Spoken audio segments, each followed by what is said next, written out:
Hello प्यारे दोस्तों, welcome back to our channel. तो इस वीडियो में आज जो है हम त्रिकोणमितीय सारणी को बनाना सीखेंगे। सबसे आसान तरीके से मैं बताऊंगा और जो भी बैकग्राउंड में नॉइस आ रही है उसके लिए सॉरी।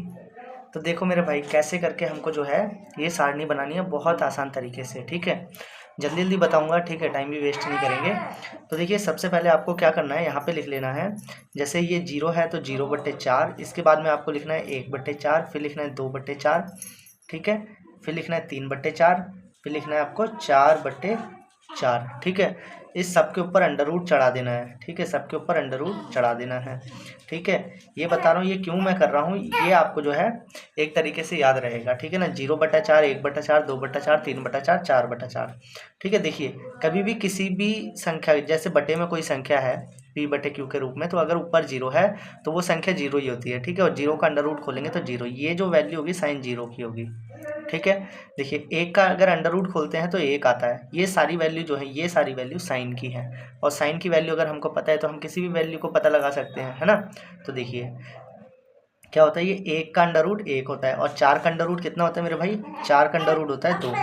ठीक है, यहाँ पे इसे सॉल्व करते हैं तो इससे ये काटेंगे तो 1/2 बार में कट जाएगा।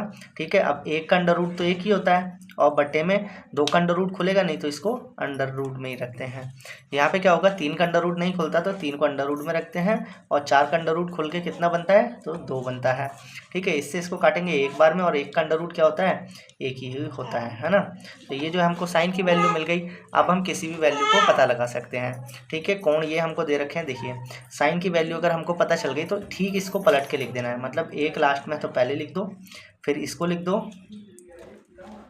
फिर इसको लिख दो, फिर इसको लिख दो 1/2, फिर 0 को लिख दो। तो ये जो होगी हमारी कॉस की वैल्यू हो गई। ठीक है, टेन की वैल्यू में क्या करना है, इन दोनों को भाग देना है। इन ऊपर वाले में नीचे वाले को भाग दे दो। ठीक है, ऊपर वाले में नीचे वाले को भाग दे दो, तो देंगे तो क्या हो जाएगा, 0 ऊपर रहेगा 1 नीचे रहेगा। आप ही बताया, 0 अगर ऊपर रहता है तो 0 आता है। इसमें इससे भाग देंगे तो 2 से 2 कट जाएगा, बचेगा 1/√3। यहाँ पे बचेगा, इससे ये पूरा कितनी बार में कटेगा, 1 बार में कटेगा। और यहाँ पे नीचे 2 से 2 कट जाएगा, ऊपर बचेगा अंडर√3 और बटे में बचेगा 1। नीचे की साइड में 1 होता है तो उसको नहीं भी लिखे तो कोई फर्क नहीं पड़ता। अब ध्यान देना, अगर ऊपर की तरफ 0 होता है तो उसका मान आता है 0, लेकिन अगर बटे में 0 आ जाता है तो उसका मान जो होता है वो अनंत होता है। ठीक है, अब कॉट की वैल्यू हमको बतानी है, तो कॉट क्या होता है, 10 की लाइन को ठीक पलट के लिख दो। ठीक है, तो ये अनंत आ जाएगा, इन्फिनिटी आ जाएगा, फिर अंडर√3 आ जाएगा, फिर 1 आ जाएगा, फिर ये आ जाएगा 1/√3, और फिर आ जाएगा 0। ठीक है, अब बात होती है सेक की या फिर कॉसेक, किसी भी चीज़ को आप पता लगा लो। कई जो आपको टीचर्स होंगे वो इसको अपोजिट पढ़ाएंगे, मतलब कॉसेक ऊपर लिखा होगा और सेक नीचे। ठीक है, तो आप किसी भी वैल्यू को लिख सकते हैं। ठीक है, तो जैसे सेक अगर ऊपर लिखा हुआ है तो क्या करना है, कॉस की जो वैल्यूज़ हैं उसको पलट देना है। मतलब 1 को पलटेंगे तो 1 ही रहेगा, और अगर इसको पलटेंगे तो 2 ऊपर चले जाएगा, अंडर√3 नीचे आ जाएगा। इसको पलटेंगे तो अंडर√2 ऊपर चले जाएगा, नीचे की साइड क्या आ जाएगा 1, और नीचे की साइड 1 तो मत लिखो। इसको पलटेंगे तो क्या हो जाएगा, 2 ऊपर चले जाएगा, नीचे क्या आ जाएगा 1, और 1 नीचे है तो मत लिखो।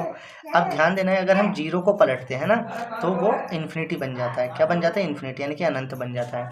अब कॉसेक, अगर कोई टीचर आपको कॉसेक ऊपर लिखा हुआ है तो बता रहा है तो वो साइन की वैल्यू को पलटेगा। ठीक है, तो 0 को पलटेगा तो इन्फिनिटी, इसको पलटेगा तो 2 ऊपर चले जाएगा, 1 नीचे आएगा, मत लिखो। इसको पलटेगा तो अंडर√2 ऊपर आ जाएगा, 1 नीचे आएगा, मत लिखो। इसको पलटेंगे तो 2 ऊपर चले जाएगा और अंडर√3 जो है वो नीचे आ जाएगा, और ये 1 को पलटेंगे तो 1 ही रहेगा। या अगर इन दोनों में से कोई भी वैल्यू आपको मिल जाती है तो ठीक दूसरी वैल्यू को पलट के लिख दें। जैसे अगर हमको ये वैल्यू मिल गई तो कॉसेक की वैल्यू के लिए ये इसको पलट के लिख दें, ये आ गया, ये आ गया, ये आ गया। ठीक है, तो कोई भी वैल्यू अगर हमको मिल जाती है ठीक उसको पलट के लिख देना है। मतलब पलटने का मतलब अगर ऐसे जारी है तो बाद में क्या करना है, इस तरफ से उसको लिख देना है। ठीक है ना, तो ये मैंने शॉर्टली आपको बताया है। अगर नहीं समझ में आई हो तो आप कमेंट कर देना। ठीक है, वीडियो को दोबारा देखना, वैसे बहुत ज़्यादा टफ नहीं है। ठीक है, और अच्छी लगी हो तो प्लीज़ वीडियो को लाइक कर देना। Thank you.